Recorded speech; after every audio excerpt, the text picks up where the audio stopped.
스탠포드 대학. 이코노미 클래스 증후군에 관한 실험이 진행 중이다. 우선 먼저 실험에 참가한 사람들을 움직이지 못하도록 하고 좁은 의자에서 1시간 이상 앉아있게 한다.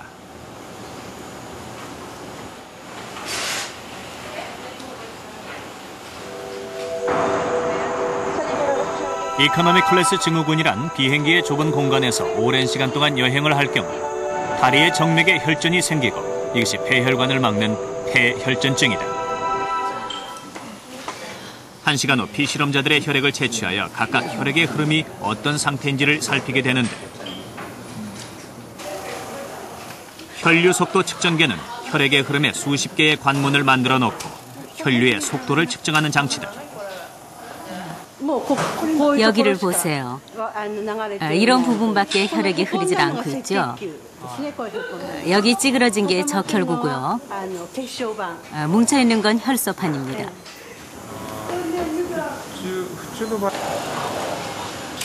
이번 실험에는 레몬즙이 사용되는데 나빠진 혈액의 흐름에 레몬이 어떤 영향을 미치는지 살펴보기 위한 것이다. 피실험자들에게 레몬즙을 마시게 한 뒤 다시 의자에서 1시간 동안을 앉아있게 했다.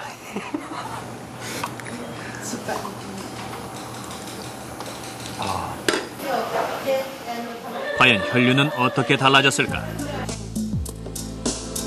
레몬 섭취 후 혈류를 막고 있던 혈전들이 많이 없어진 것을 확인할 수 있다.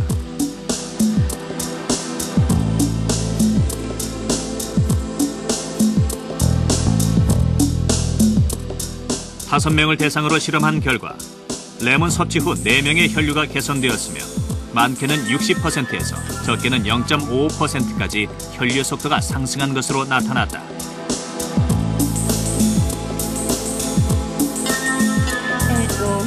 이런 결과는 레몬 속 신맛의 구연산 때문인데요.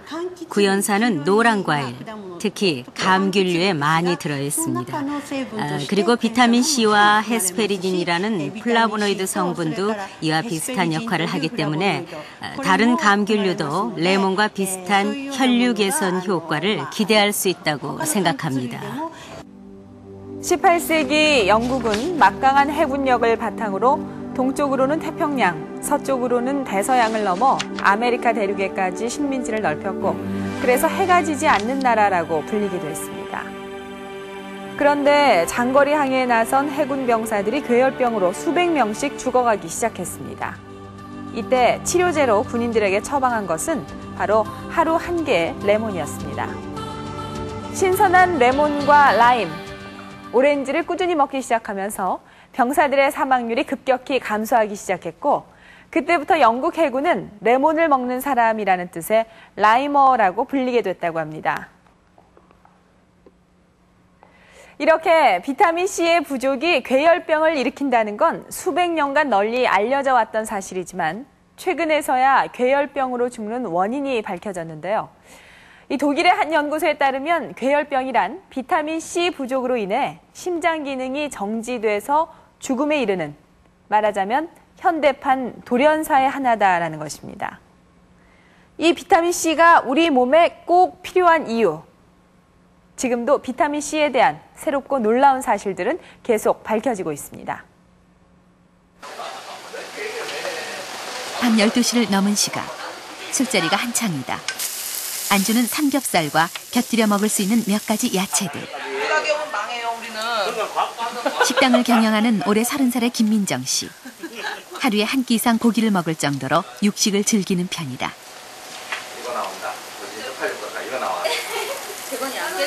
그런데 다른 사람들이 야채에 고기를 싸먹거나 야채와 고기를 번갈아 먹는 동안 김민정 씨는 야채에는 손도 대지 않고 계속 고기만 먹고 있다.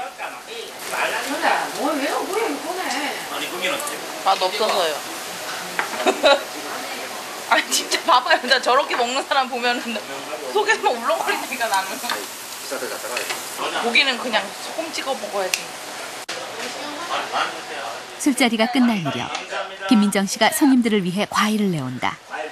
그러나 그것 역시 손님들만 먹을 뿐 김민정 씨는 단 한 개도 먹지 않는다. 일단요. 몇 년 동안 귤 먹어본 적이 없어요. 김민정 씨를 포함 지금 병원에 모인 3사람은 야채와 과일을 거의 섭취하지 않는 경우다. 그들의 건강 상태는 어떨까? 머리까지 빠지고 머리 빠지니까 이제 그것까지 스트레스 받아가지고 어쩔 땐 잠도 못 자고 막 그래요. 홍용희 씨는 등에 심한 아토피 증상을 보이고 있다. 막 가렵고 막 피도 나고 긁어서 피도 나고 그래요. 이게 여기 버진 끼고. 김미라 씨는 가슴 부위에 아토피 증상이 심각하다.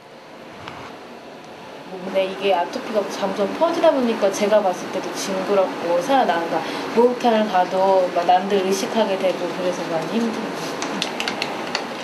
야채나 과일을 거의 섭취하지 않는 3사람을 대상으로 3주간의 실험에 들어갔다.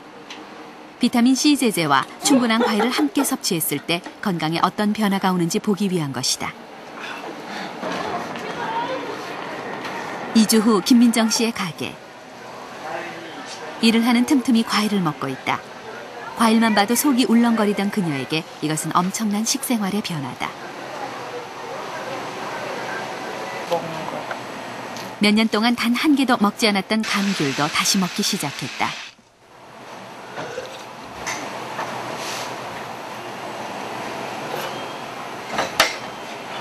이런 식생활의 변화가 그녀의 건강에 어떤 영향을 미쳤을까? 변비 없어지고 머리 빠지는 것도 좀 덜해진 것 같고 하여튼 가게 나오면 막 짜증나고 그랬는데요. 그 짜증나는 게 좀 없어졌다 그러나? 하여튼 몸이 무거운 게 없어졌어요. 실제로 김민정 씨는 바지가 헐렁해질 정도로 살이 빠져 있었다.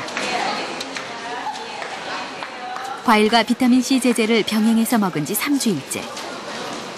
심한 아토피 증상을 보였던 홍용희 씨와 김미라 씨, 그리고 고혈압 증세를 보였던 김민정 씨의 건강은 어떻게 달라져 있을까? 김민정 씨의 경우 최고 혈압 149, 3주 전에 비해 혈압이 많이 내려갔다. 거기가 이제 예전보다 많이 좋아졌다 이거죠. 예. 얼굴 같은 게 벌써. 네. 아토피였던 홍용희 씨의 경우 상처와 부스럼으로 빨갛게 돼 있던 목과 등이 눈에 띄게 깨끗해졌다.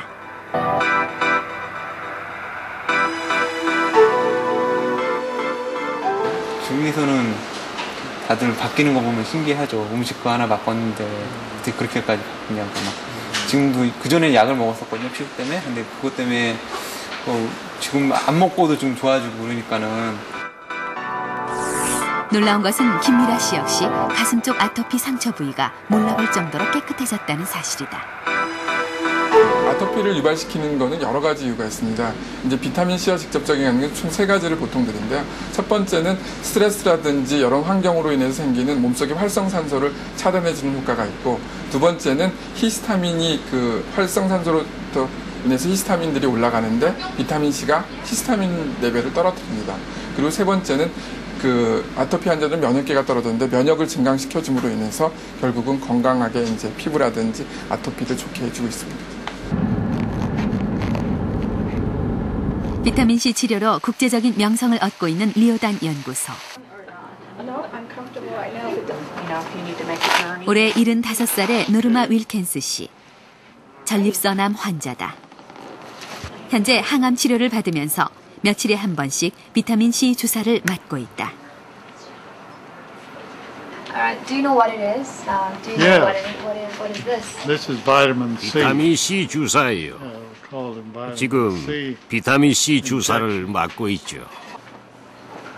기존의 항암 치료와 병행해 고용량인 비타민C 50g의 주사를 맞고 있다. 얼마 전에 의사가 전립선 암이 커지지 않고 오히려 전에 비해서 조금 줄어들었다고 하더라고요. 정말 좋은 소식이죠. 비타민C 연구의 세계적 권위자로 알려진 리오단 박사.